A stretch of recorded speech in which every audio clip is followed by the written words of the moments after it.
বন্ধুরা, মৌসুমি রান্নাঘর ডেলি ব্লগে সবাইকে স্বাগত জানাই। আজকে না ম্যাগিটাকে এই চাউমিনের মতন করেছি। প্রথমে কড়াইশুঁটি, আলু, বিন সব কিছু একটু সেদ্ধ করে নিয়েছি। তারপরে তেলের মধ্যে ভাজা ভাজা করে তারপর ম্যাগিটাকে সেদ্ধ করে নিয়ে তারপরে দিয়েছি।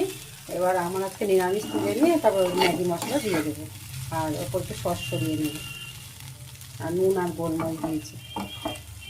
ব্লগটা দেখতে থাকো বন্ধুরা। এটা হচ্ছে সস দিয়ে, এটা হচ্ছে মশলা দিয়ে হচ্ছে করেছি, আর এটা আমার হচ্ছে সস ছাড়া নিরামিষ। ব্লগটা দেখতে থাকুন বন্ধুরা। আমার দুপুরে খাবার হচ্ছে নিম পাতা, আলু ভাতে, পাবদা মাছের ঝোল, আর এখানে হচ্ছে চিকেন, আর এখানে হচ্ছে স্যালাড। ব্লগটা দেখতে থাকুন। এবার খাওয়াবে দুপুরে।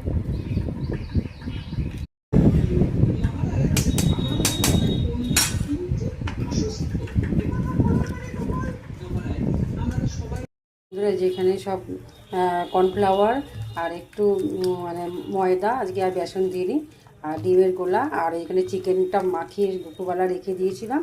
লেবু রস, চিকেন, আদা রসুন পেঁয়াজ সব সমস্ত বাটা, নুন হলুদ আর লঙ্কা গুঁড়ো। এবার এটাকে পকোড়া করব। দেখতে থাকুন সন্ধ্যাবেলা জলখাবার। বন্ধুরা, যে চিকেন পকোড়া রেডি, সন্ধ্যাবেলার জলখাবার। ব্লগটা কেমন লাগলো আমাকে জানাবেন, লাইক সাবস্ক্রাইব করবেন, সুস্থ থাকবেন, সাবধানে থাকবেন।